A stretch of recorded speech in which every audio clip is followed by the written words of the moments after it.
Testing 1 2 3. Testing 1 2 3.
What is going on, baseball fans? How are we doing tonight?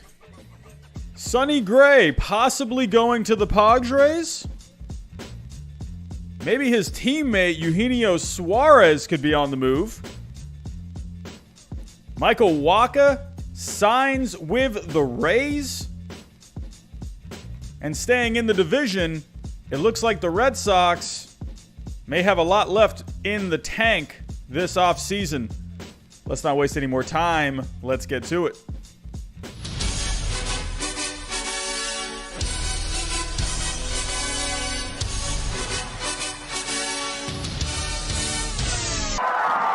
Wake up the Don Bambino and have me face him. Maybe I'll drill him in the ass.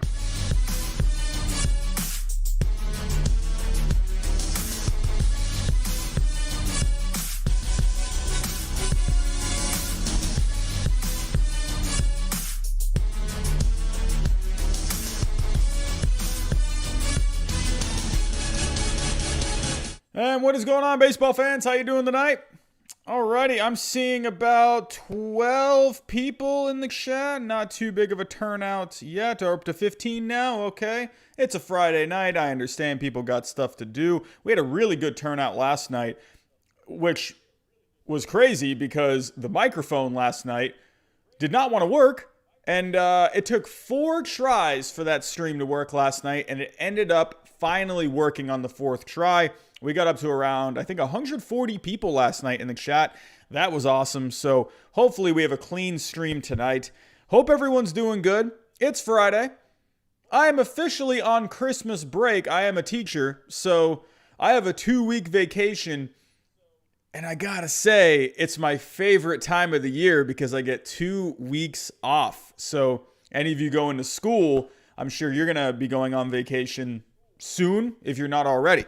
So I'm ready for Christmas time. Christmas time is probably my favorite time of the year, other than opening day in baseball. That is definitely probably opening day is probably, I don't know. It's something about opening day, man. I love it. It's probably my favorite day of the year.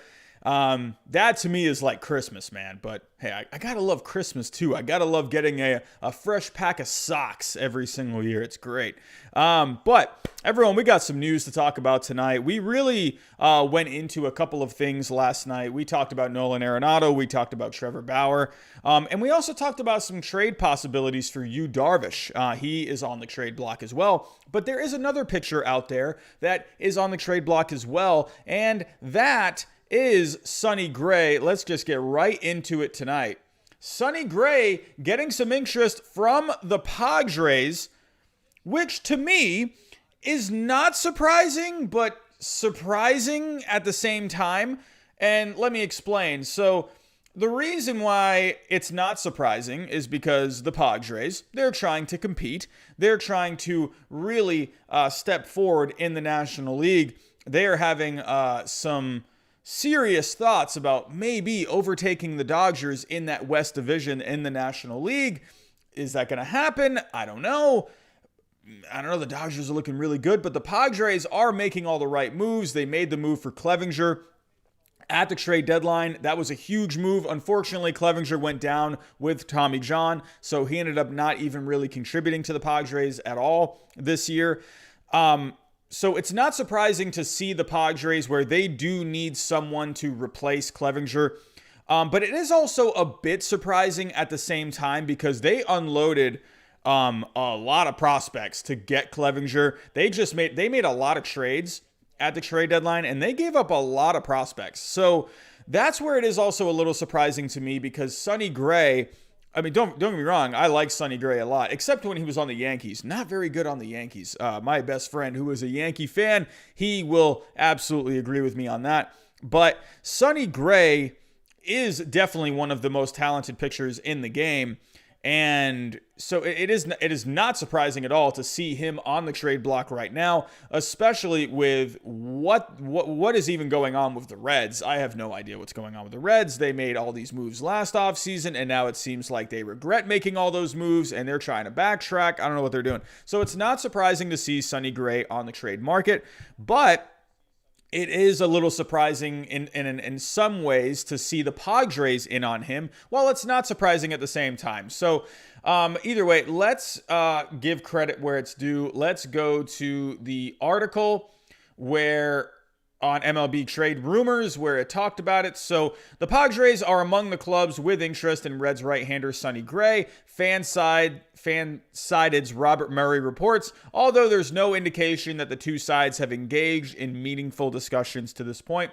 I honestly think this is going to be just a kicking the tires kind of a thing. I think where the Padres really should focus on maybe adding pitching is in the free agent market. They give up a lot of prospects. They didn't just give up a lot of young talent for Mike Clevinger. They also made that one trade for Mitch Moreland where they gave up Jason Rosario. They gave up Hudson Potts. They gave up quite a bit at the trade deadline. So to me personally, it would be surprising to see the Padres make another trade for another pitcher. Where do you draw the line? I mean, it's giving me Dave Dombrowski vibes where he was trading away everyone in the Red Sox organization. But that is one thing the Padres do have. They do have prospects. Even with all of the trades that they made at the trade deadline, they have the prospects to be able to do it. So will they go through with this? I don't know. I think they're just doing their due diligence. Personally, I think they're just kind of looking into it. They're kicking the tires. I think ultimately they're going to sign someone in free agency. Someone like maybe a Masahiro Tanaka, maybe a James Paxton, maybe a Jake Odorizzi. Maybe you go after Sagano from Japan, bring him in. I could see someone coming in of that caliber, something like where you got Lamet. If he's healthy, he'll be your number one. And then you get a good guy to go behind him. I wouldn't be surprised to maybe see them add maybe even 2 pitchers this offseason. But if they were able to add a Sonny Gray, I think that would be fantastic. That would make their rotation phenomenal. But let's actually go take a look at Sonny Gray real quick. So this is what you would be getting if you're Sonny Gray. A pretty solid season this year from him. Overall, he went 5-3, a 3.70 ERA. The FIP was really good too, 3.05. I mean, look at the strikeouts per 9, 11.5. The walks did go up. I mean, he's always been prone to giving up walks, but he got into the 4s this year, 4.2 walks per 9. Home runs, he really kept those to a minimum. Overall, I mean, you're going to be getting a really solid picture in a Sonny Gray. When I look at a Sonny Gray, I look at someone kind of like a Marcus Stroman. Last night, the way I thought of Marcus Stroman was like not a 2 in a rotation, not a 3, but like a 2.5. That's kind of where I see Sonny Gray. I see a lot of similarities with Sonny Gray and Marcus Stroman. Build-wise, stat-wise, they both seem to kind of, give you similar stats. So I think if you add a Sonny Gray, I think this is going to make your rotation that much better. If we go take a look at the Padres depth chart right now, take a look at what they have starting pitching-wise. They're not going to have Clevinger. As you can see here, they have him at the top, but he will not be pitching this year. You're going to have Donaldson Lamet. You're going to have Zach Davies. You're going to have Chris Paddock. They really need to get a bounce-back year from Chris Paddock next season. He was not good this year, so they are really counting on a bounce-back year from him. But I think if you are able to add maybe, if you go through with a Sonny Gray, or maybe you go through with someone. If they were able to, get Trevor Bauer, that would be fantastic too. That would be perfect. Man, could you imagine a rotation with Lamet, Clevinger, and Bauer in 2022? Oh, and then Chris Paddock, if he gets himself right, that would be a nasty rotation. Zach Davies at the back end, that'd be really good. But overall, I think personally, if we go to the free agents that are available right now, starting pitching wise, so like I said, I mentioned a few earlier. I thought Charlie Morton could have been a pretty good fit in San Diego, but he wanted to kind of stay more closer to Florida. You could see someone like a Jake Odorizzi, a Tanaka, a Paxton, maybe a Jose Quintana, something like that. But then you got, but like I said earlier, you got Tomoyuki Sugano.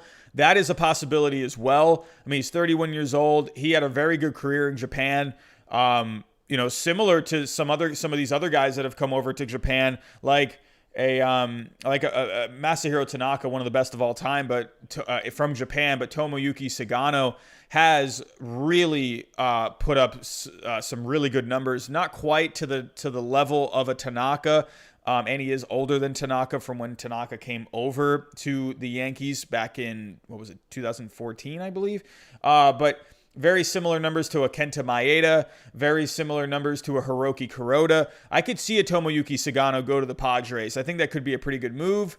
But yeah, I could see them going after one of these guys. Like I said, a Quintana, a Paxton, a Tanaka, an Odorizzi. I would be a bit surprised if they go after Bauer. I don't know. I could definitely see it. It's just a lot of money. And they've already given out a couple of big contracts in the past few years anyway.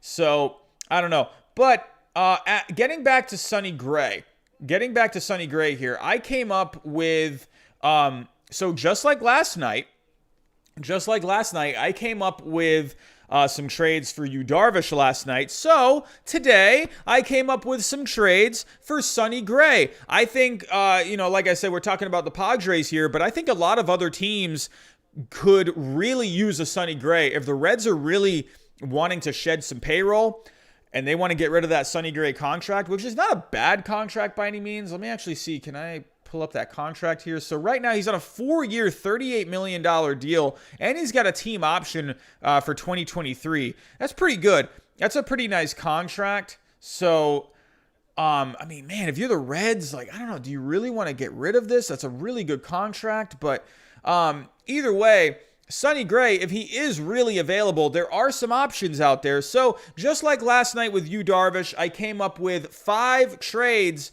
for a Sonny Gray that I think could make a lot of sense for some teams. And you know what? Why not start off with the Padres? Let's go to the first one here. First one on my list. I have Sonny Gray going to the Padres. It would take a Robert Hassel, who they just drafted, an Adrian Morejon, and a Ryan Weathers. I think this could end up being a pretty decent trade for the Reds. I mean, this might be giving up a bit for Sonny Gray, but if you go I have the trades prepared today. I was typing in the names last night as we were going, but I got them ready today. So here we go. Here is the trade laid out. So Gray, he has a value of 35.90 on baseball trade values. And then for the Reds, the Reds giving back, or what they would get back, that would actually be less value than a Sonny Gray here. But this is pretty close. Like I said, they just drafted Robert Hassel out of high school. They got Morejon. I think I'm pronouncing that right, but he's a major league ready guy. He can pitch in the majors. He's already shown the ability to. From the left-hand side, you got Ryan Weathers, who just came up this past year. So if the Reds were able to get a haul from the Padres like this, I think that would be really good for the Reds if they could get a package like this.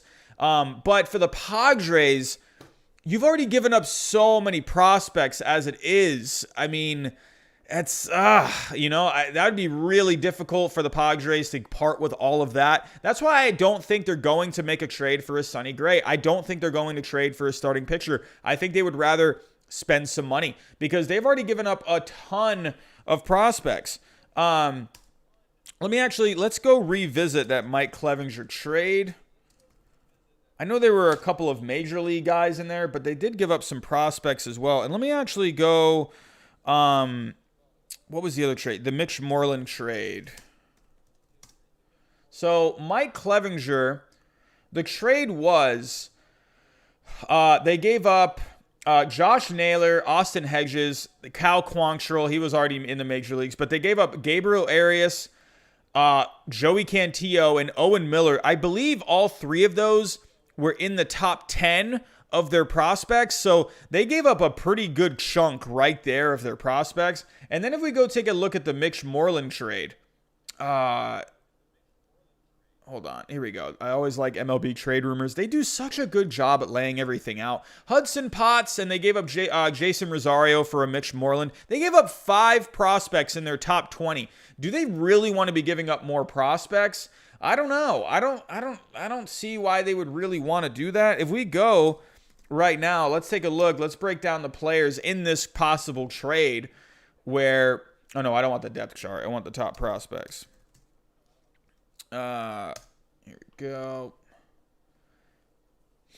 All right, so I don't think Ryan Weathers would be here. So as of right now, with this trade, you would be getting Robert Hassel, their number 5 prospect, great hitter out of high school. He has a lot of room to fill. He's got a great build.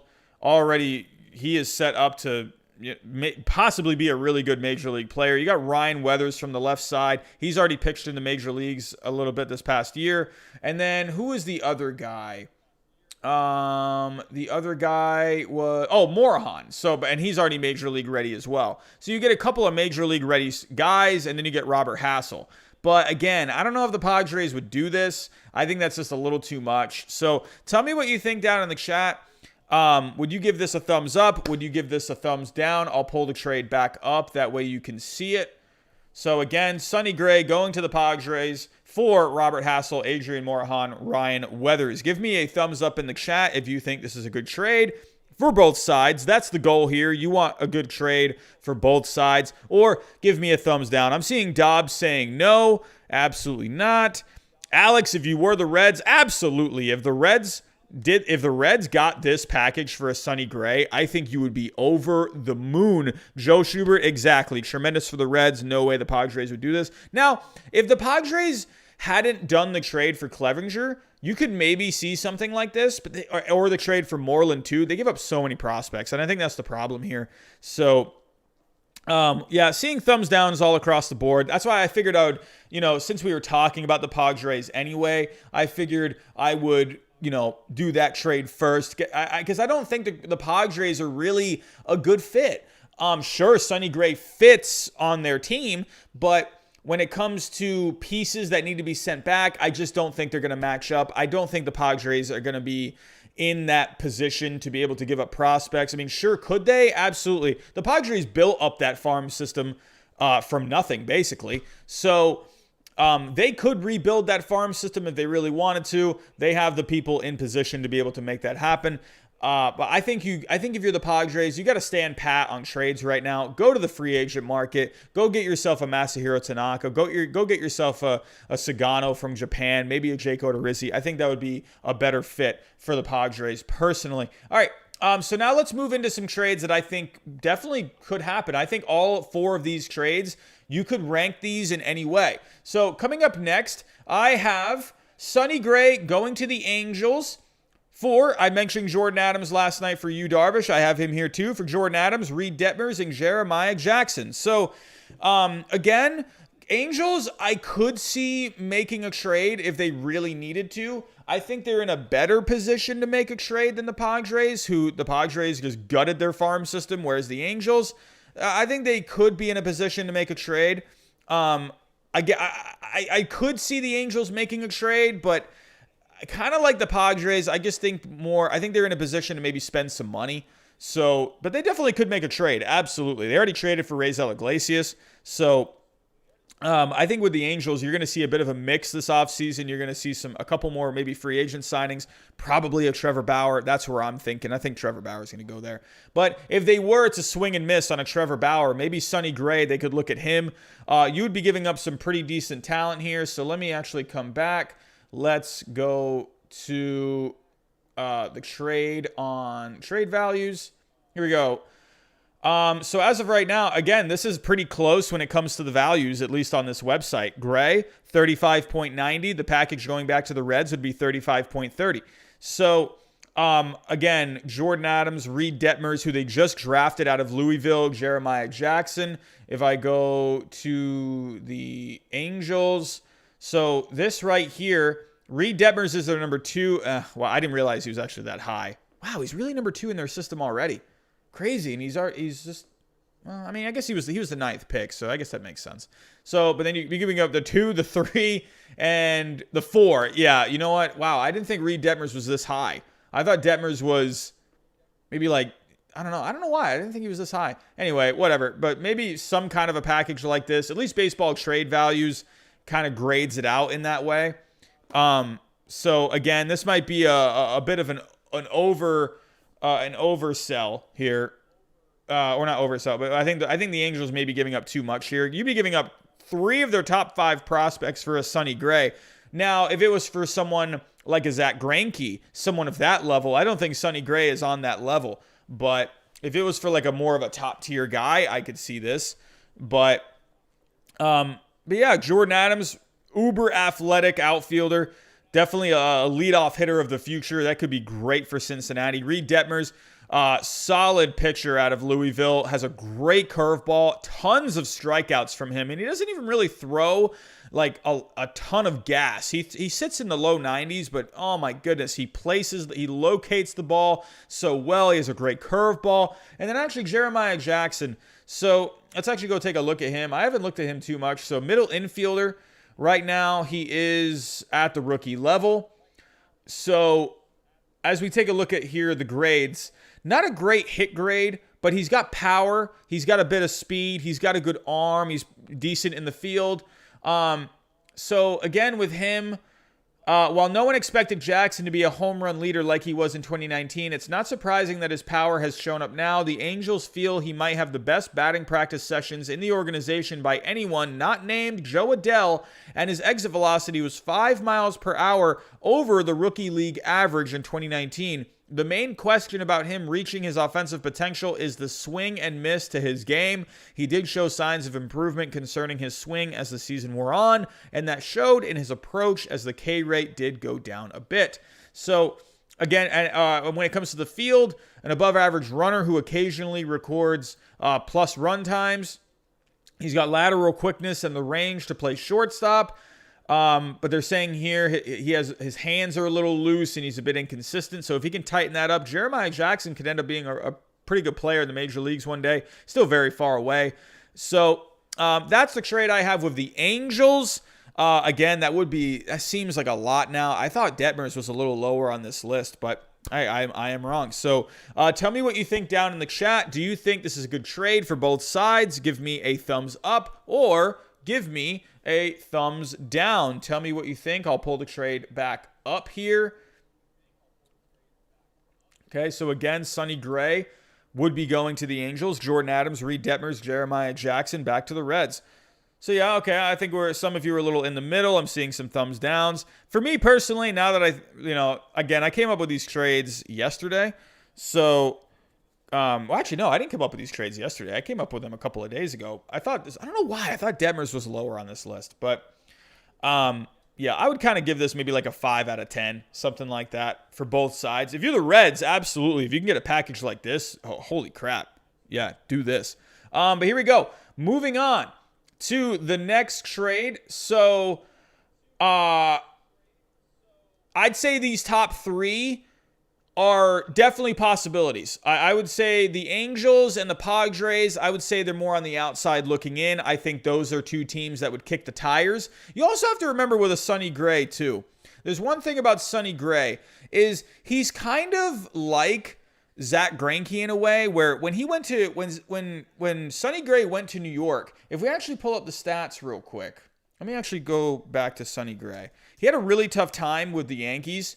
So a lot of people think he's kind of like one of these guys that needs to be in the right environment. He doesn't really perform.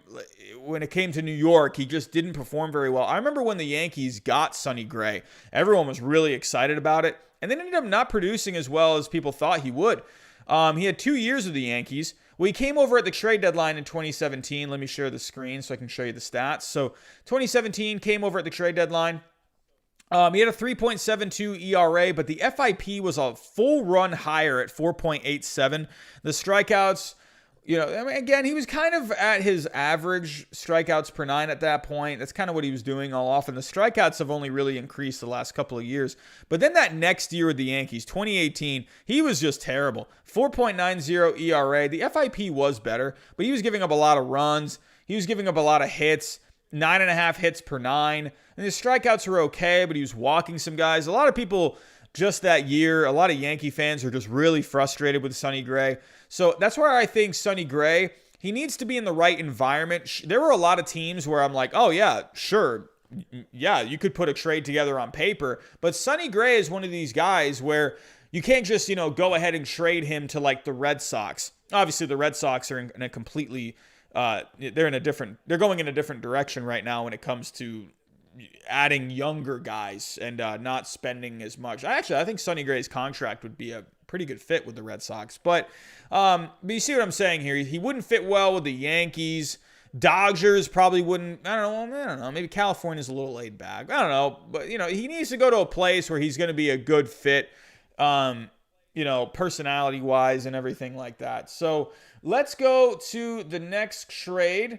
Here we go. So we're getting into the top 3 now. My next trade. I have Sonny Gray going to the Diamondbacks for Luke Weaver, Corbin Carroll, and John Duplantier. So this is one where I could actually maybe see this happening. I don't know what it is. I see Sonny Gray with that Diamondbacks logo. I kind of see it. I'm kind of vibing with it. You know that feeling when you see a player's name with the logo and you kind of it just sort of clicks in your head, you can imagine that person wearing that jersey playing in that stadium, and I don't know why, I just get that with Sonny Gray and the Diamondbacks. I could see Sonny Gray as a Diamondback. So here we go. Let's go to the trade on baseball trade values. Again, this is another pretty even trade when it comes to the numbers. Here we go, sharing my screen. So as you can see here, Sonny Gray, he has the value of 35 point. Oh, wait, am I sharing? Oh, we're lagging. Hold on, everyone. We're lagging.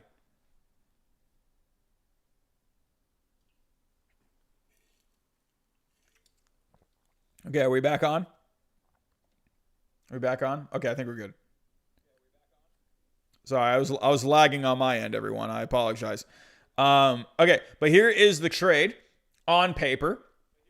On baseball trade values. So Sonny Gray, 35.90. And then the package that the Reds would be getting back is 35.80. That is as close as it gets.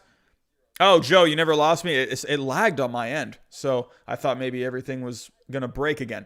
But I like this trade. Weaver, again, we talked about Luke Weaver last night with the Yu Darvish trade.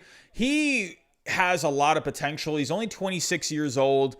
But he had a really down year last year. The one thing I noticed with Luke Weaver is his batting average on balls in play was really high, like astronomically high. So that says to me that he was just not getting very lucky last year. So, but then I think the big piece here, while Luke Weaver, if he bounces back, he could be a nice piece in that Reds rotation. The big piece here, it would be Carroll. So let me actually go here. To the Diamondbacks prospects. Corbin Carroll, outfield prospect with the Diamondbacks. Right now, he has only gotten to A ball, but he's the number 4 prospect right now.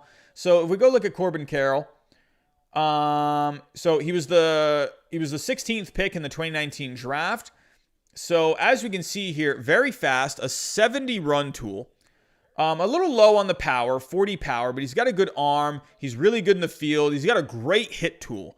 So overall, a pretty solid prospect. So if we go look at the offense with the Corbin Carroll. Carroll's approach and pure hitting ability stood out among his high school peers. A potential plus hitter, he already controls the zone well and can spray the ball to all fields from the left side of the plate. Carroll's game power may never be more than below average, but he does show the ability to drive the ball with line drive loft and shows the flashes of developing some usable pop to his pull side.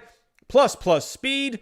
Hey, this is a guy that you could see at maybe the top of your order one day. And then when it comes to the defense, for that speed, it's really going to help him out in the outfield. So because of the speed, they're saying it could help him move through the minors a lot more quickly. So either way, he is solid in the field. He's got a solid hit tool. He kind of just lacks with the power, but that could definitely increase over time. Especially with the way, all these teams are creating more loft on the ball and everything. Hey, Corbin Carroll could end up being a really good prospect he's a really good prospect right now, but he could be a really good player down the road. So going back to this, you would be getting Luke Weaver. I'm not going to get too much into Luke Weaver. I talked about him last night. He had a down year last year, but this is a guy where he has potential. I'll take a real quick look at the stats again in case you weren't here last night. Luke Weaver. Again, so yeah, 6.58 ERA last year, terrible. Not very good. So, but the FIP was better. It looked like on Fangraphs. I think Fangraphs had a higher FIP than this. I know Baseball Reference and Fangraphs, they kind of, But the strikeouts per 9, they were, still pretty good. Either way. The whip, though, not great. So you are going to expect a bounce back year from a Luke Weaver. So either way, I think Luke Weaver would be a solid piece. It's a major league ready piece for the rotation. He could take the place of Sonny Gray. And then one last look at this. Duplantier. He's major league ready. He's only 25 years old. I believe, is he on here? Duplantier. So he is the number 15 prospect right now with the Diamondbacks. So look at those Diamondbacks jerseys, man. I miss those Diamondbacks jerseys. The purple. Love those, man. But so he kind of sits in the low to mid 90s for the most part. If we go take a look at the grades, 50 fastball, 55 slider, really good. 55 curveball, 50 changeup. Control, he kind of lacks control. So, but this is a guy, hey, number 15 prospect.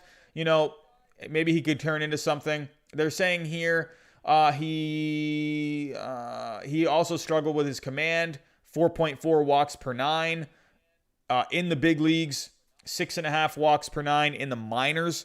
But that slider is really good. I don't know. Maybe you could see this guy out of the bullpen one day. I don't know. Maybe that would help kind of, maybe fix some of these control issues a little bit. I don't know. But again, he's had diminished velocity as well. He's had the control problems, like I was saying. So they have concerns about the delivery and the arm action. Again, this is it's a kind of a throw-in sort of a guy a bit here. You're getting another major league ready piece, but this is a trade I think could happen. So, or at least it matches up a little bit on paper. So let me go back to it here. Let me pull it back up. What do you think of this trade? Give me a thumbs up if you like this trade. Give me a thumbs down. I think that, I think this is actually a lot more even than the first two. So Jackson thinks it's a great trade. Not a fan of Weaver, though. I think a lot of people are not a big fan of Luke Weaver, but he still is very young. He has potential. And he's major league ready, so you can't beat that. Joe, I still don't think the Diamondbacks are ready to give up on the key piece of the Goldie deal. Thumbs down. Yeah, that would be a hard piece to part with. Definitely a hard piece to part with. But if you are the Diamondbacks, you got to be looking at how bad that pitching was last year. Would they be motivated enough? Dobbs, I saw Mookie Betts years ago when he was playing as a second baseman. I remember that, man. I remember he was coming up. He was playing second, and they moved him out to the outfield. All right, so we're getting kind of a mix.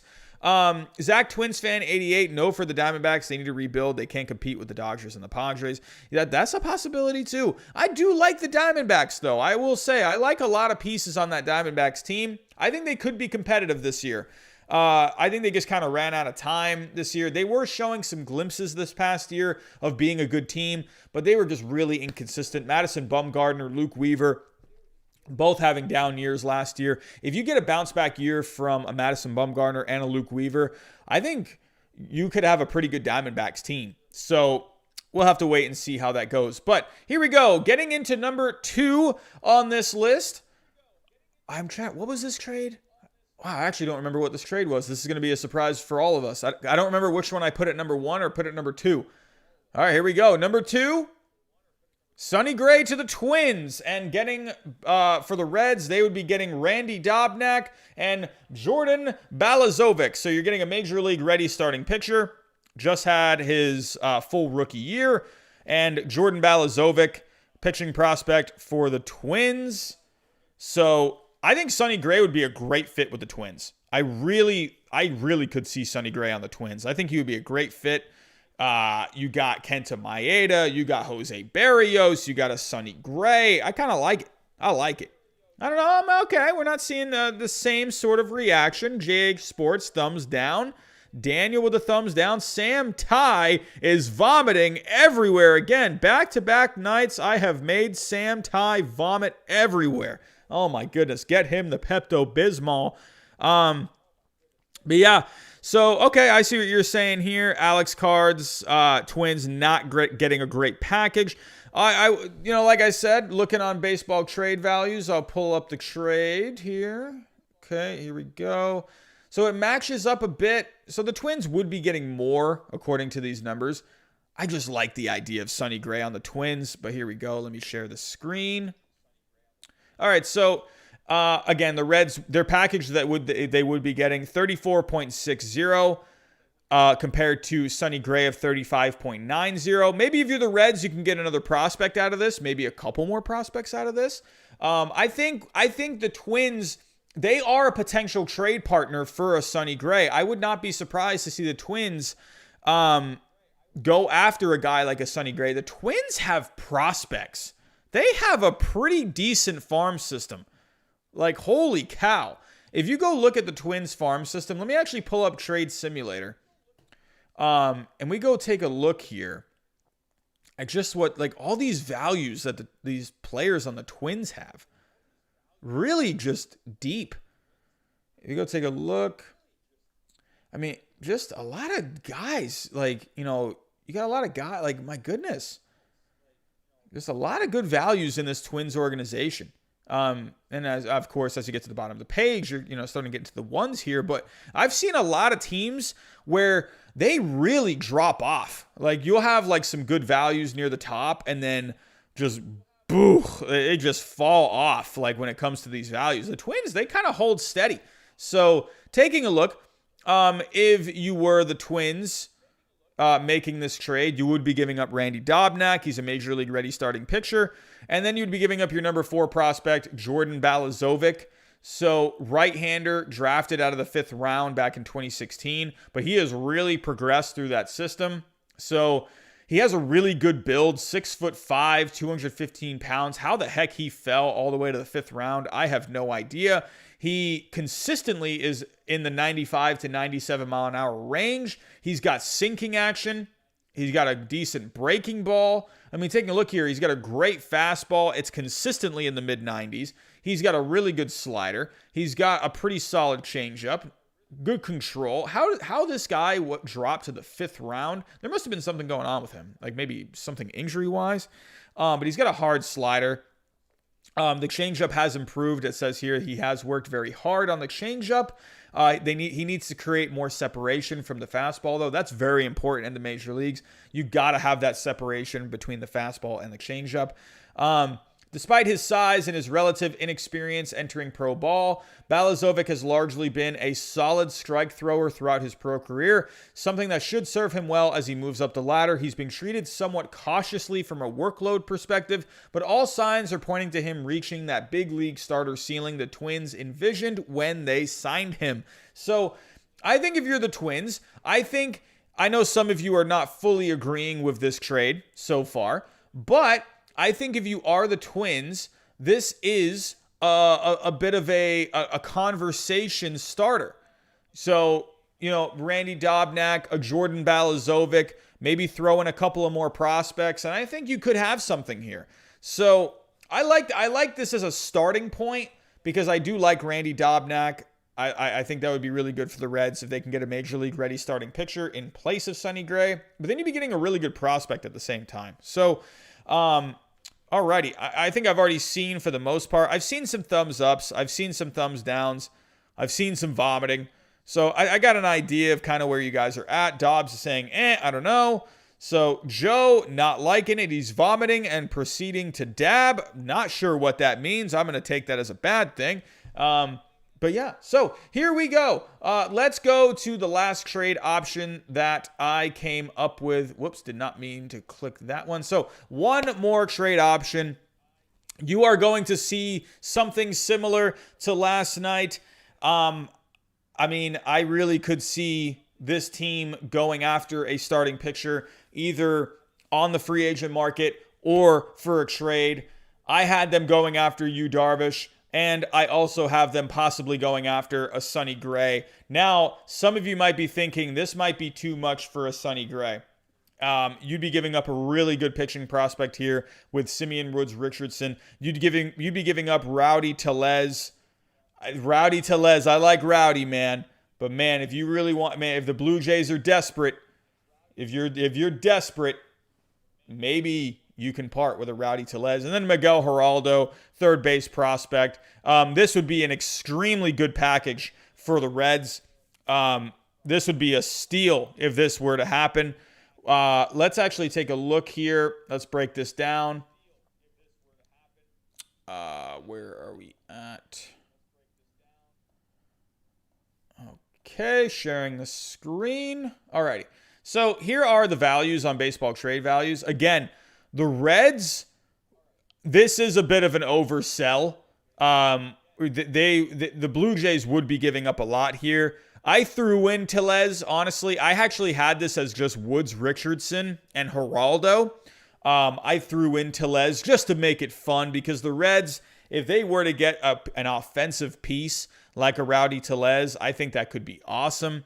So, but then another thing too, I kind of thought about this as well. If the Blue Jays were to sign a DJ LeMahieu, you could put DJ in at second. You could put Kevin Biggio over at third, and now you can have Vlad Jr. as your DH. You can figure, or as your first baseman, you can figure out who the DH is going to be. I think Tellez, you could see him packaged in something. I think he is a bit expendable. I think you could see him, I see what you're saying, Joe. He would really have nowhere to play. So if we go take a look. Oh, not the Redskins. They're not even called the Redskins anymore. They're called the football team. Here we go. Depth chart. So, Joey Votto.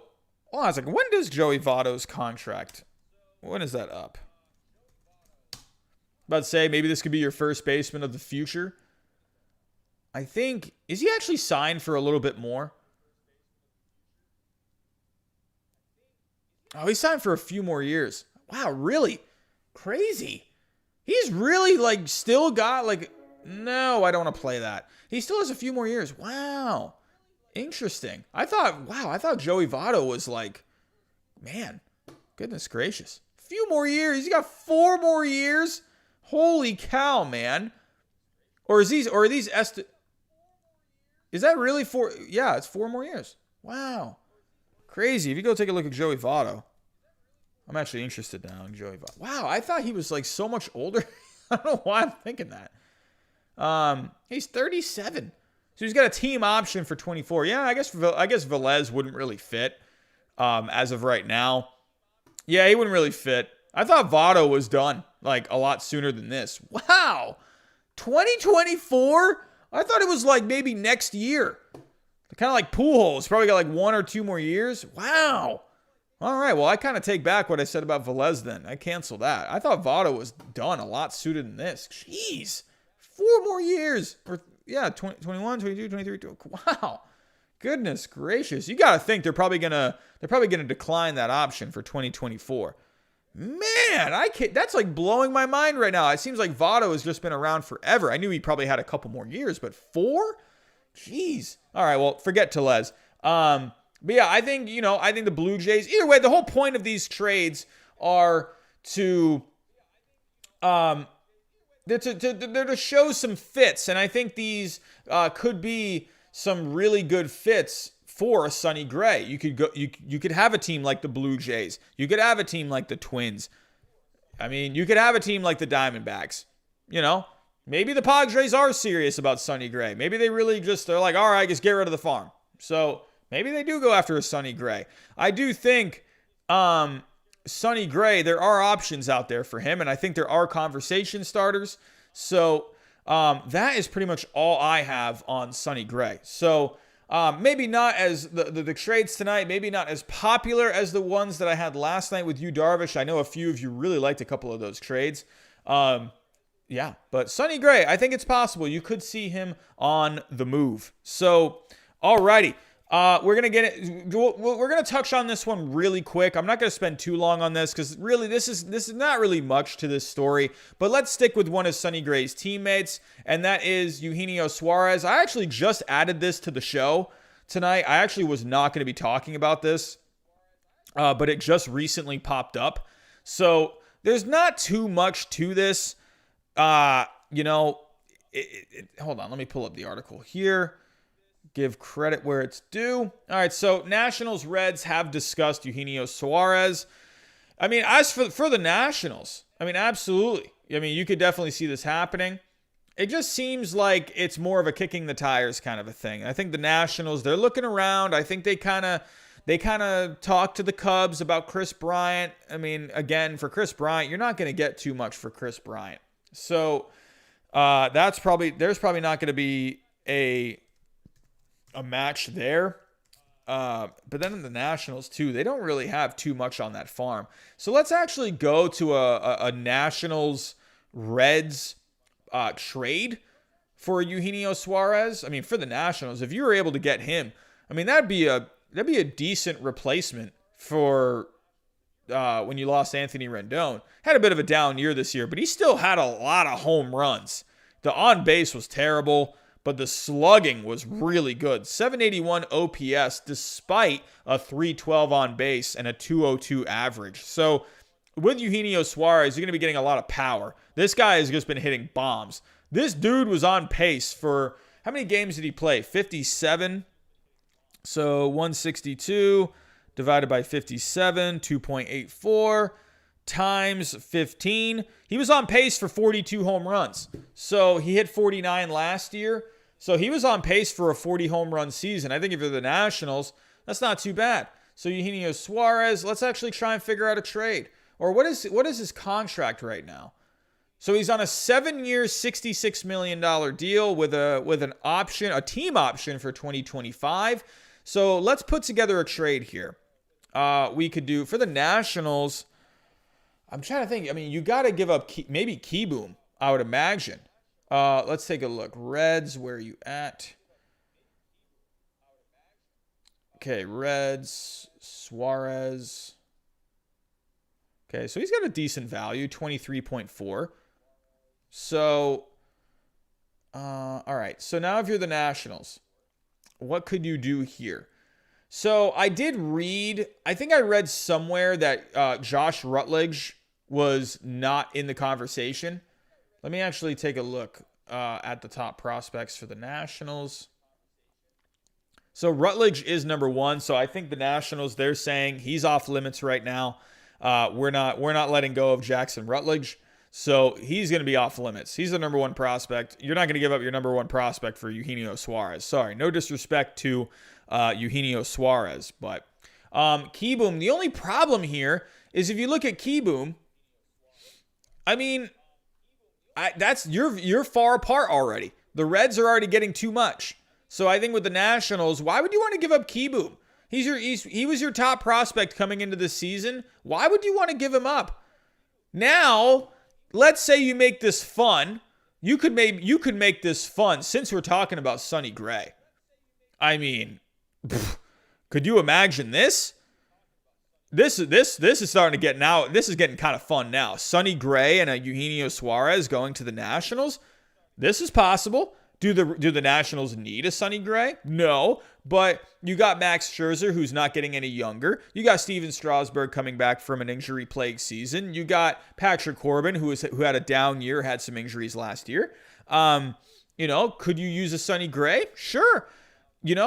Now maybe this you're kind of in the conversation now. You could maybe put something together. So if you're the Nationals now, I mean, who's another prospect that you could part with? Maybe, I don't know, someone like an Eddie Yean, where are you at? So I don't know, but that's still, you see what I was saying earlier?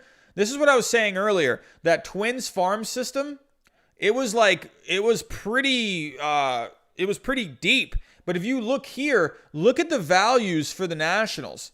They got 1, 2, 3, 4, 5, 6, 7 guys with double-digit values on baseball trade values, and then they really just start to drop off.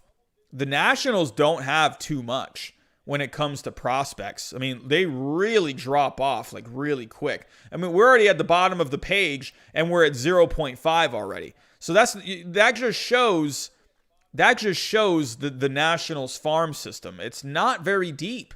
As of right now, they got guys that are pretty far away. Could they develop some guys to turn into some really good prospects. Sure.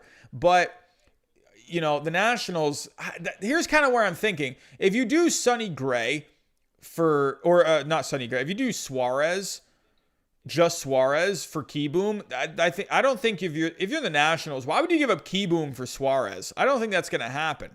I don't think that's going to happen. That's already too much. And I'm not even looking at these numbers. To me, I'm thinking this is a guy that was your top prospect coming into this year. Why are you going to trade him? So, for Suarez, who, yeah, sure, he's going to hit for a lot of power, but overall, his batting average has never been like too high. The on base has been pretty good for the last few seasons. He's a good player. So, but the defense is not going to be too great at third. So, I don't know. I don't think this is going to do it. I just don't. I don't see why you would give up a young player like a Keyboom. I don't think Suarez is the guy.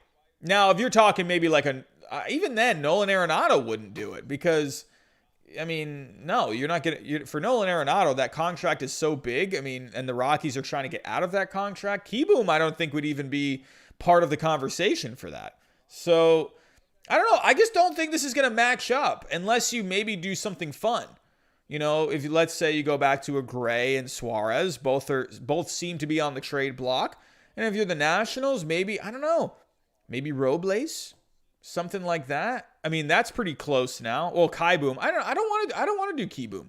I just said Keyboom and Keyboom both back to back. So, I don't know. Maybe you do a shortstop prospect. Even then, you're still a bit far apart there. And then you just drafted Cavalli. I don't know. Suero, maybe? I don't know. Even then, you're still really far apart there. You would be giving up a lot of salary if you're the Reds. You would be giving up a lot of salary. That's over $100 million in salary right there. So, you could make it happen. You'd have to just, load up on the prospects. But even then, I got 4 guys on here. Victor Robles is part of the package, and that still puts them, a couple of points behind. So, I don't know. I don't know if this is really going to be a match. Suarez, I don't think you're going to get Keyboom for him. Now, I don't know. Okay, so let's actually do this. Let's do... wait, no, I want to stay here. So let's say you did do Keyboom. Now, Robles would not be involved. And now, so if you did, let's say you take out, now you take out Mendoza. Now maybe you got something. Maybe you got a conversation here. Now, maybe you have something here. So this is, even then, it's like Keyboom is such a nice piece. I just don't think they're going to give him up. Sure, it matches up number-wise, value-wise on here, but do you really want to, again, Suarez, you're not going to get Keyboom for him. Maybe throw in a Gray, and now you got something you could play with. So, I don't know. I don't know if this is going to happen. I think the Nationals, they're just doing their due diligence. Someone heard something about a phone call, and then it just, got out into the rumors. So, I don't think there's too much there. But tell me what you think in the chat. Do you think there's any chance Eugenio Suarez could maybe go to the Nationals? What do you think? Give me a thumbs up in the chat. Give me a thumbs down. I'm kind of leaning maybe like a diagonal thumbs down. I wouldn't say a full thumbs down. You could maybe make something work. JH Sports, what's going on? Sam Ty, thumbs down. Baseball Productions with a thumbs down. Tremont Productions, as a Met fan, Porcello and Wacha are the reason why the Mets starting pitching ERA was over 5. I agree. So you're going to get Noah Syndergaard back. Hopefully Stroman's healthy. Jacob deGrom is Jacob deGrom. So if the Nats want a third baseman, they should sign Justin Turner. And I agree with you, Joe. I think go out into the free agent market, go for a Justin Turner. I think that could be a pretty good fit. So, or maybe a Tommy La Stella. I think that's a great fit as well, Zach Twins fan 88. I think that'd be a great fit. JH Sports, appreciate that, my friend. Thank you. Marcus Home Run, what's going on? Alrighty. Here we go. So let's move on. Enough talk about the Reds. They have just bothered me this whole offseason. So I get to really dive in to my team.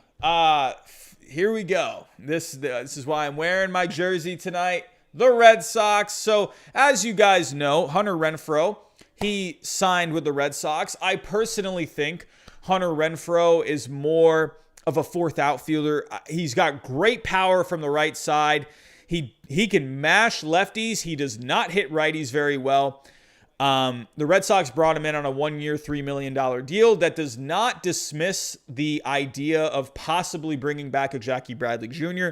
I personally think Hunter Renfroe is a fourth outfielder, platoon type. He could be like a plus platoon player. I think he is someone, you plug him in the right spots, you put him in against lefties. I think the Red Sox, you could have a lineup where you have him go against lefties.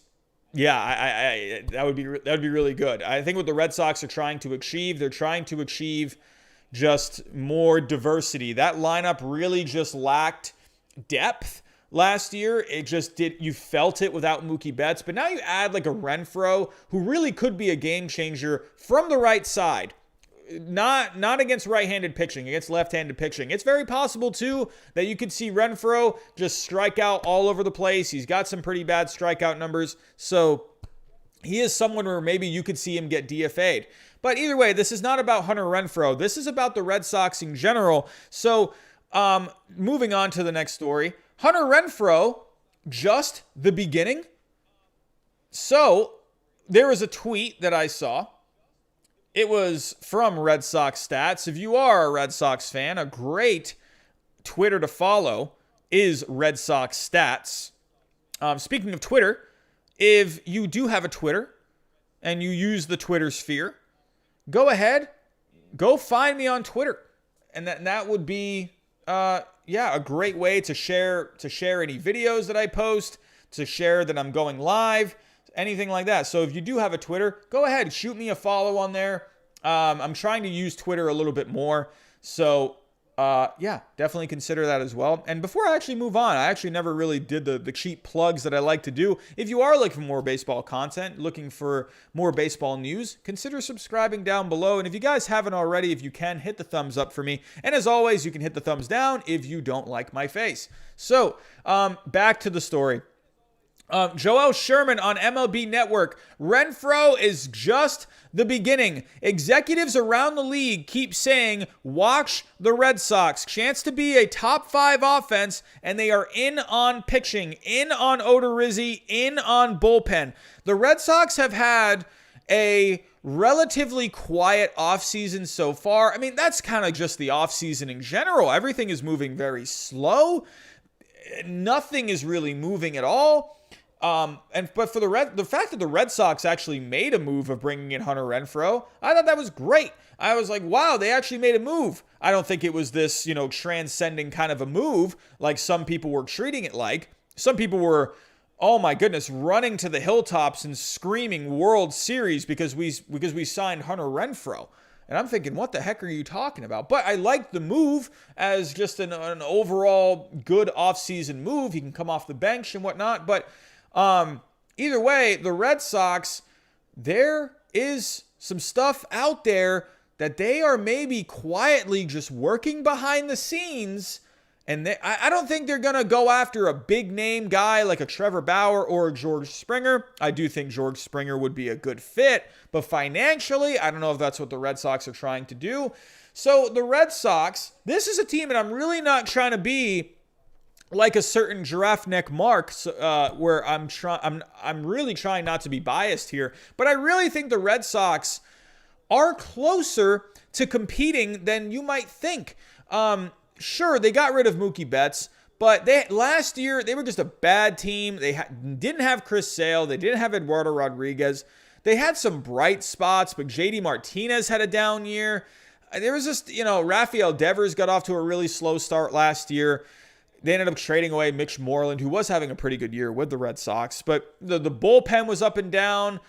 Even though there were some good signs from that bullpen, starting pitching was completely atrocious. That's what the Red Sox really need to focus on, is starting pitching. That's what they need to focus on the most. So it's not surprising here that maybe they have been tied to a Jake Odorizzi. So with the Red Sox, let me actually go back to the free agents. And, I'm actually going to go up to, I'm going to go back to baseball trade values, and I'm going to actually maybe see if there are some trades out there. I mean, again, it's Chaim Bloom. Chaim Bloom is, wow, the way he works, man. He goes after these guys where you're paying so much attention to these names that are out in the free agent market, and then he kind of just makes like these under the radar kind of moves, and you're like, who is that? Like when he got Nick Pivetta from the Phillies and he got a Connor Seabold in that. I actually really like that package. I think Nick Pivetta, there's a lot of good stuff about him. Nick Pivetta, great curveball, but he just wasn't really producing in Philadelphia. There's a lot of good stuff about a Nick Pivetta. He's a dark horse kind of a guy, but that was someone Chaim Bloom got. He was able to get Verdugo back in the Mookie Betts deal. He got a Jeter Downs in that deal. But then also, Connor Seabold, he's a pretty underrated prospect. So, and then he was able to get Jason Rosario and Hudson Potts. So back in the Mitch Moreland trade. So Chaim Bloom, he's making moves, small kind of moves, nothing transcending, but he's making pretty solid moves so far for the Red Sox. But if you go to free agency, if they are going to bring someone in free agency, the Red Sox could use a second baseman. If they really wanted to have like if they want to solidify the second base position, they have guys that can move around. Like you got a Michael Chavis, you got a Bobby Dahlback who can go back and forth between first and third. But if you really wanted to get a second baseman that you can just play there every single day, Dustin Pedroia, unfortunately, is probably done for his career. I mean, I hate saying that, but man, I love Dustin Pedroia so much, man. He was so good when he played, but unfortunately, the years of Dustin Pedroia are probably over. If you take a look at and then they have Christian Arroyo. He showed some pretty positive signs when the Red Sox brought him in, but you got Michael Chavis. Those guys can play at second. Christian Arroyo is a guy that can move around. He can play third. He can play short. There are some possibilities here for the Red Sox to not have to go out and get a second baseman. You can plug in Christian Arroyo and a Michael Chavis. So, but getting back here, I mean, if you were to go after a second baseman, maybe someone like a Colton Wong could be a possibility. Great defense.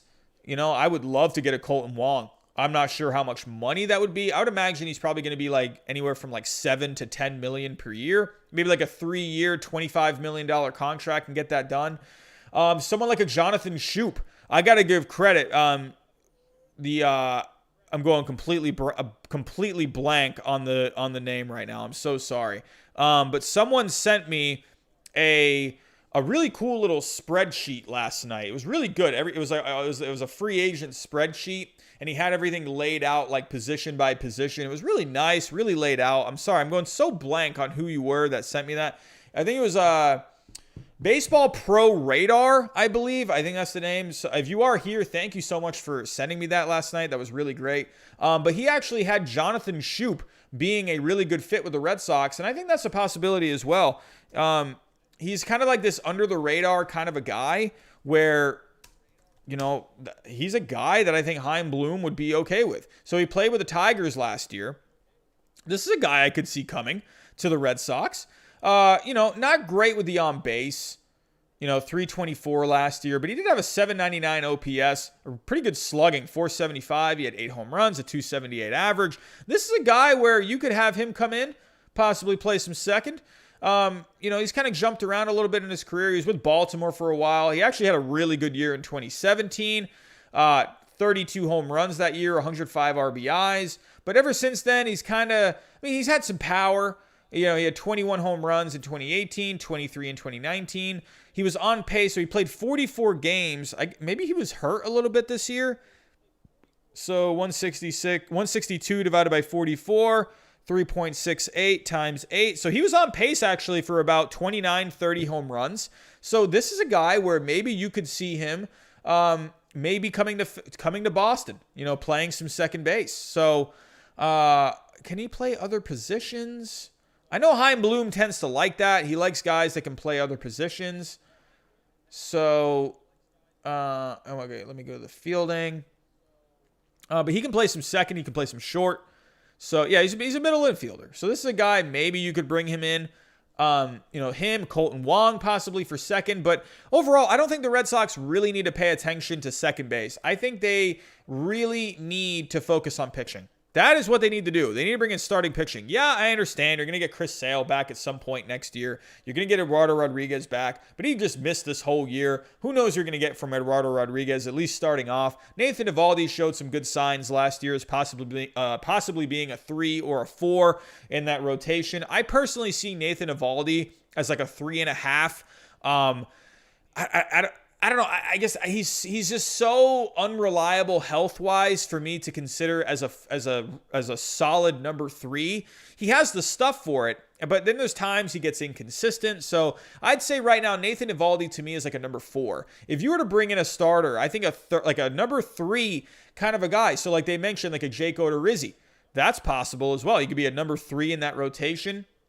I don't think you're gonna. Could you see a Masahiro Tanaka in Boston? That would be just crazy.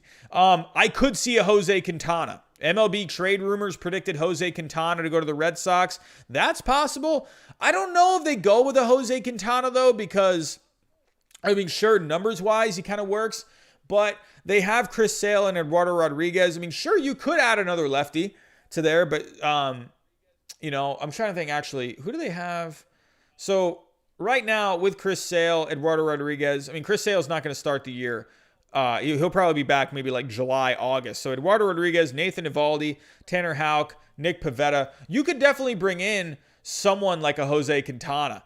And then, you kind of let the rotation work itself out once Chris Sale comes back.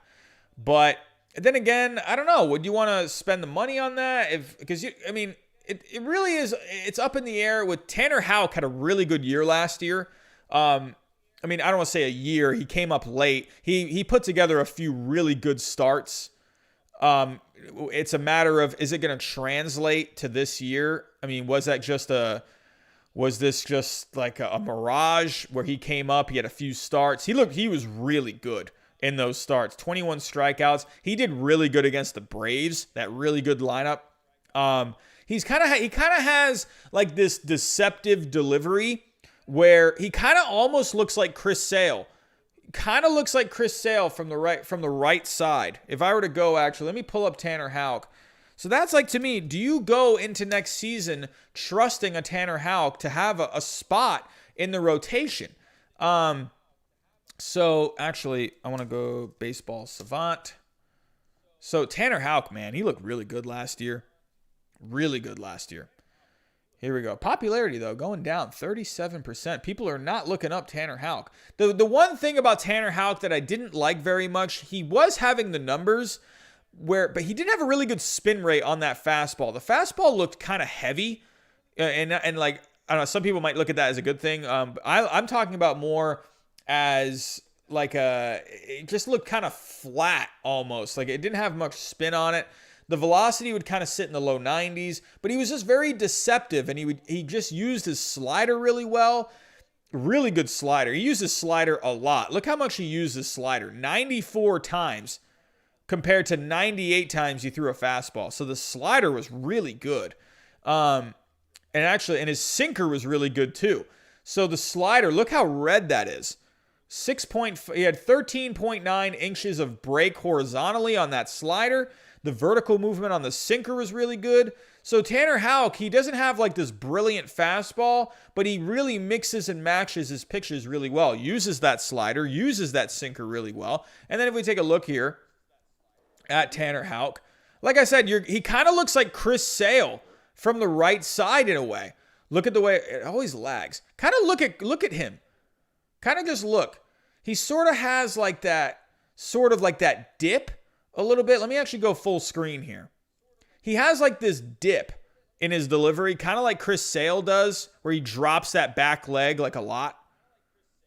Are we going to play here, Baseball Savant? Oh, Baseball Savant, you're killing me. Here we go. Okay, so taking a look at Tanner Houck. Okay, he has like he looks like Chris Sale almost, like from the right-hand side. Like, did you see that? Like, it sort of, see how it like drops down, or he drops down? Like, kind of very similar to a Chris Sale. He has like kind of like that long sort of arm, like longer arm action. You know, he looks kind of elasticy, kind of like Chris Sale in a way. But look at that pitch. Look at this pitch. Ooh, slider just going down into the dirt. Really good. I really liked Tanner Houck last year. So one more. We can take a look at another one. Ooh, slider just goes across. Just sweeps across. Oh, look at this. Whew. Just, man. Tanner Houck had some really good stuff last year. I really liked him, but if you're Chaim Bloom, do you want to rely on Tanner Houck? He had 3 starts. So I think if you're Chaim, you might be thinking, well, you know, maybe we should bring in someone. Maybe we should bring in someone like a decent contract. So if we take a look here back at the free agents, I don't know if they go for like a guy like a Jake Odorizzi or a Tanaka. I think they're just going to be a little too expensive. I just don't see Bloom really. I mean, maybe Odorizzi. I don't know. I think Tanaka is going to end up getting more money than, I don't know. They might end up getting around a similar contract. So again, with the Red Sox, they definitely need starting pitching. It is going to be better next year. I mean, you're automatically going to get better just because you're adding in Eduardo Rodriguez back. So Nathan Eovaldi, but that's another thing too with Eovaldi. He has the health. Tanner Houck's a rookie. Nick Pivetta, he did show some signs, but it's up in the air. This starting rotation is really up in the air right now, and I think it would benefit the Red Sox to bring in someone maybe like an Odorizzi, like maybe like a 4-year, $68 million contract. That's not breaking the bank too much. Maybe you can see a reunion of John Lester. A reunion of John Lester for the back end of the rotation.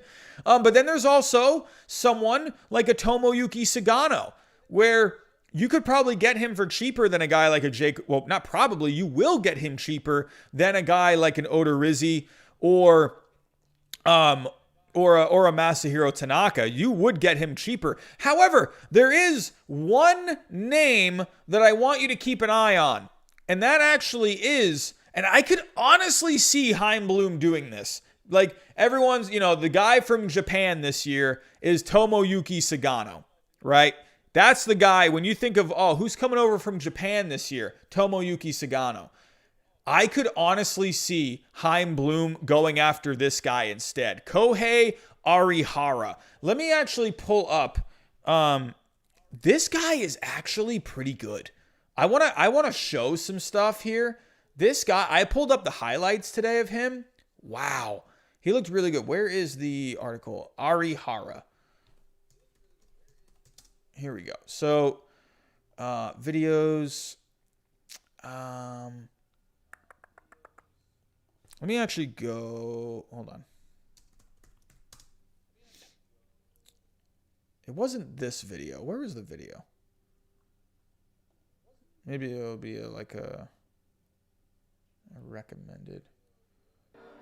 This is when he was in college. Or what was this? This was, no, that wasn't in college. I don't know what he was doing here. Let me actually just type this in. Kohei Arihara. So where was that video that I watched?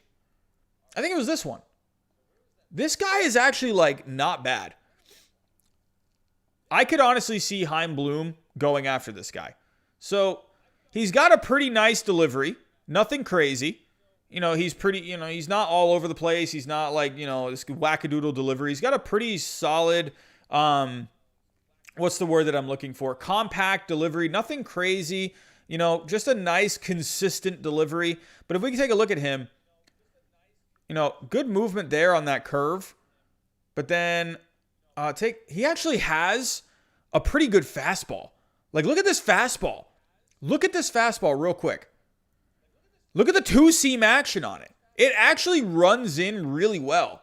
And look at the miles per hour. Let me actually show that one more time, and I'll pause on the miles per hour. Really good action on that. So it's at 152 km kilometers per hour. I think that's what it is. But that translates to around I think 95 miles an hour. This guy has good velocity. He's got better velocity than Sagano. So this guy is pretty good. Runs in on the hands. Look at that. Look at where it was. Look at the fastball. It's right here, right? Right here. And look at where it ends up. Oh, I missed it. So now it's like, it's over here. It was over here a second ago, and now it's like, woo, it's like coming in right in on the hands. And then it catches it right here.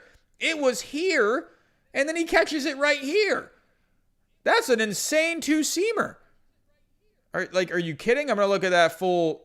I was kind of, I'm like, oh, who's this guy? Is he like remember when the Red Sox got Daisuke Matsuzaka and the Yankees got Kei Igawa? I was kind of thinking like, oh, is this like the Kei Igawa? He's like kind of the guy behind Sagano this year.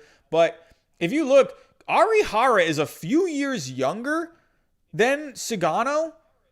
I really honestly think Kohei Arihara, I think Bloom is going to go after him. I think he's going to be cheaper than Sagano. He's younger than Sagano. He throws a 94, 95 mile an hour two-seamer. He's got a decent curve. I mean, the guy's pretty good. I'd imagine he has probably a good changeup as well. He looks like, I don't know why. He just looks like like that good curve. I want to see a changeup from him. Usually these guys are the two-seamers. They can maybe have a good changeup. Yeah, look at that. Look at that changeup. Ooh. Or was that a two-seamer or was that a changeup? It was 145 kilometers an hour. Maybe that was a two-seamer. It was slower, that was for sure. Oh, wow. Look at that. Whoa. I just saw a pitch just completely drop. Oh, God. Do you see that changeup? Whoa. Oh, my God. Oh, my. Chaim Bloom. If you go get this guy. Oh, please. Please get him. Chaim Bloom. Don't even bother with Sagano, dude. That guy was having hip problems and back problems. So he'll probably be pretty good. Get this guy. Arihara, that was a nasty changeup. Did you see how far in front that guy was? Look at this. This guy was so out in front of it. Get this guy. Oh, this is another changeup. Whoa! That was another good. Whoa! Look at this. Oh! Please get him. Why is no one talking about this guy? Oh my God. Wow. This guy's really good. Oh my God. You need to get this guy. You have got to get this guy. Look at that. Look at this in slow-mo. Wow. Oh my God. That picture was... Look, let me go back to that one more time. This pitch was right here.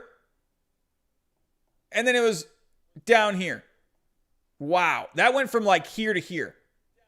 That was nuts.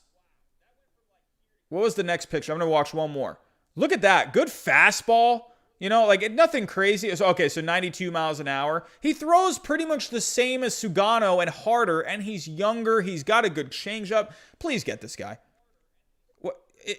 Bloom, look at that. The catcher didn't even move his glove. Moved it a little bit, but that was a dart right on the outside corner. This guy's good, man.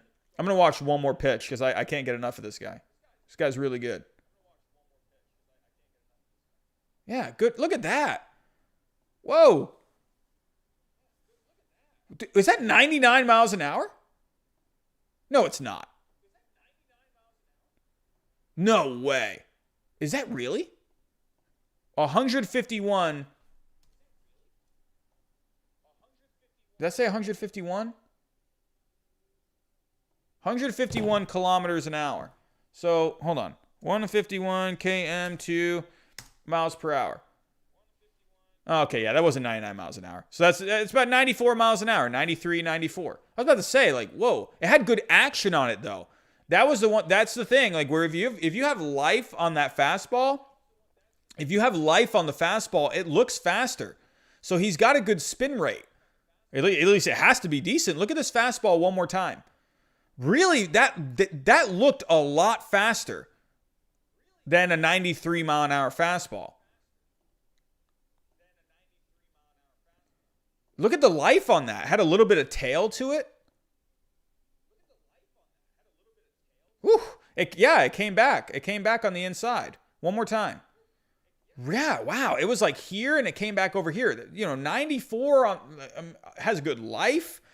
Man, So either way, I'm kind of getting a little too ahead of myself here. But I think if you're Chaim Bloom, I think what you're going to be doing, if for some reason you are watching this Chaim Bloom, my prediction is you're going to be looking for, as always, your Chaim Bloom. You are the king of coupons. Chaim the coupon king is looking for a deal, and I think he's going to be looking at a guy like this. I haven't heard anything about this guy. I haven't heard anything about that pitcher at all. So if I go back, the name was Kohei Arihara. I have heard nothing about this guy.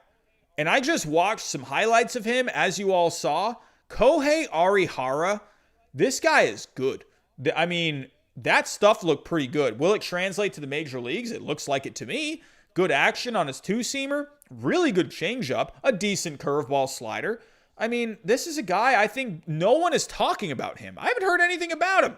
Kohei Arihara, not one thing. So I could see Chaim Bloom really going after him. Real quick, I'll touch on the bullpen. I could see Bloom going after maybe a guy here on the bullpen market. I don't know. I think Shane Green's going to be too expensive. Colomé is probably going to be too expensive. I don't know. Maybe bring in someone like an Oliver Perez. He could probably come in pretty cheap. Honestly, maybe you could bring in someone like a Tyler Clippard. He could probably come in pretty cheap. I could see Bloom making like a pretty cheap move for the bullpen. But yeah, Chaim Bloom, definitely, I don't think he's done by any means. Trade-wise, I'm not really sure if they're going to be making many trades. So I'm not going to get into baseball trade values. I've talked about the Red Sox long enough. That's enough bias out of me. So either way, do expect the Red Sox to maybe do a couple of more things. And I agree with this. Joel Sherman, Renfroe is just the beginning. So I think you're going to see a couple more moves. And, if it's not Arihara or Sugano, then, Bloom, I trust Bloom. And Chaim Bloom, we trust. So moving on to our last story. We did actually have a move today. Pretty low-key kind of a move, but a pretty good name from the past. He signed with the Mets last year. Not too good of a season last year. But Michael Wacha, the Rays have their replacement for Charlie Morton. So, veteran guy. Me and my best buddy, we were talking about Michael Wacha today, and he texted me. He's like, hey, I like this move. And I wrote back. I was like, what? I like this move too. I think this is actually a pretty decent move. I like what the Rays seem to handle their pitchers really well. So, Michael Wacha, there was one interesting thing about Michael Wacha. Let's actually take a look here. So, overall, his season last year was not very good. But hold on, let me get to actually the article really quick. So, the Rays added a veteran source of innings to the rotation Friday morning. I believe they've already announced it, so it's not really like a report. It's been announced. I mean, again, it's not really like a big deal kind of a move. But Michael Wacha, he did struggle last year, a 6.62 ERA. He did have 37 strikeouts and 34 innings pitched. So the strikeouts per nine, if you take one look at the strikeouts per nine, they jumped from 7.4 to 9.8.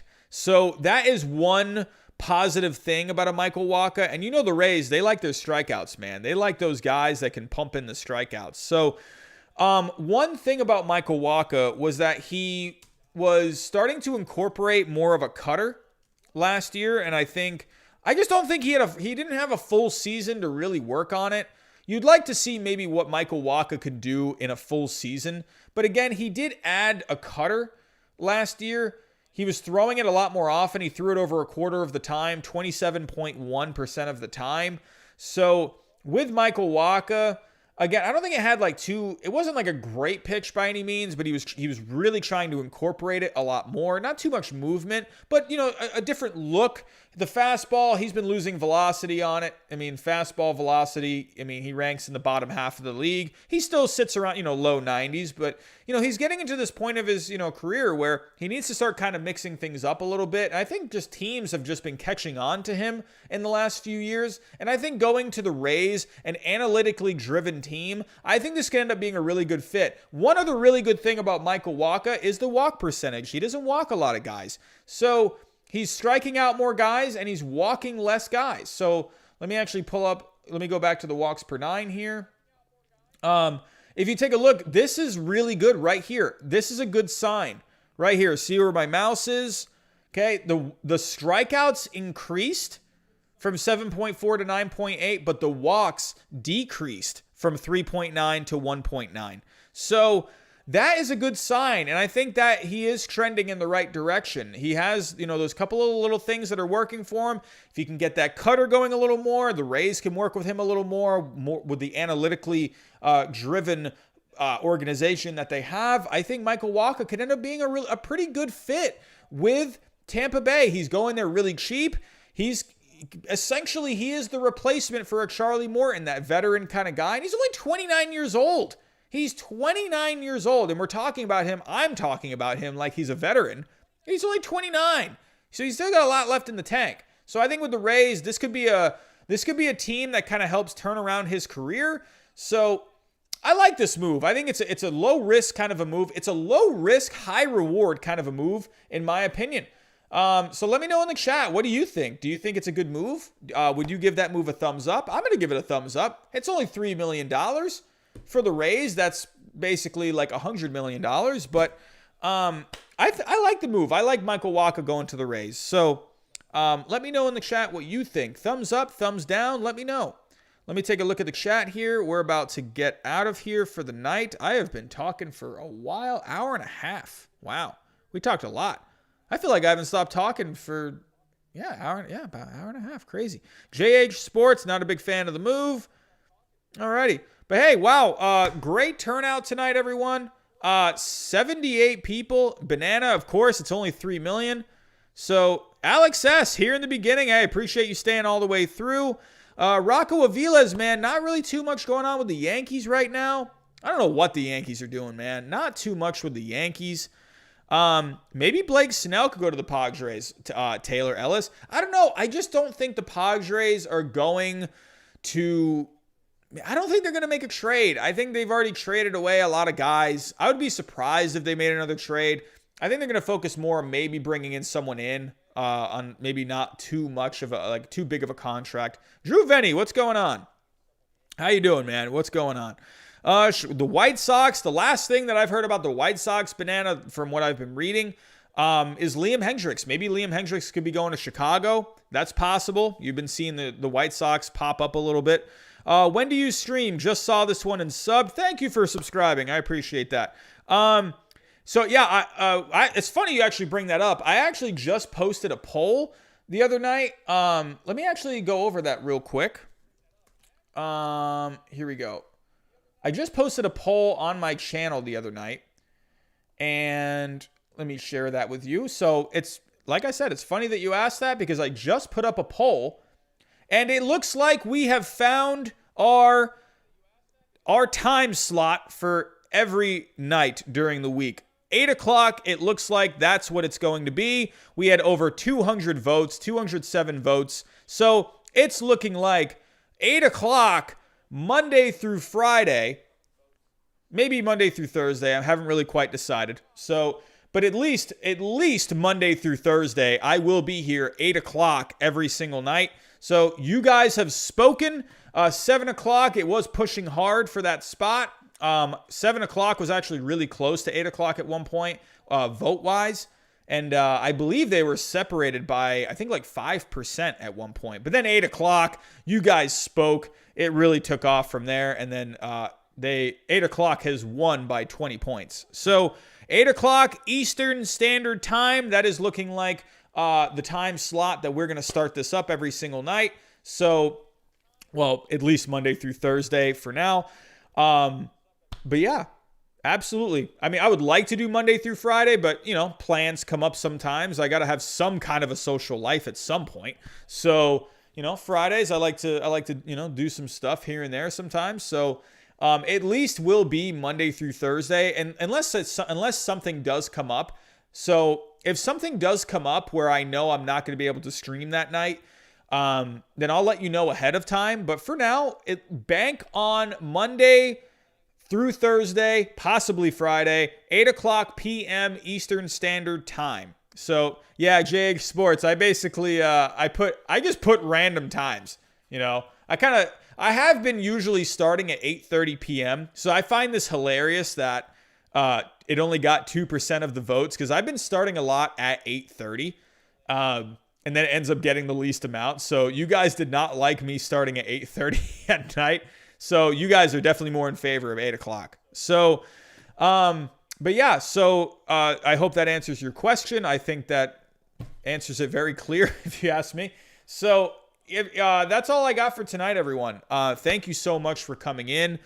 Hey, great turnout again, as usual. Appreciate you all. Hope you all have a great weekend. If anything does happen over the weekend, I will try my best to get on here and we will talk about it. So, Banana, I appreciate that. The most underrated YouTuber out there. I'm grinding, my friend. I would love for this to be a full-time thing one day. That's going to take a long time, but I would love to do this as a full-time thing. Hopefully, maybe in a few years. We'll see.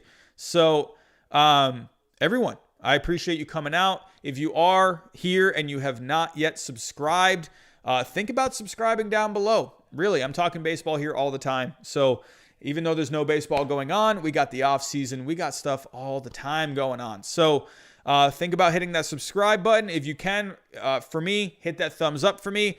And as always, if you don't like my face, you can hit the thumbs down as well.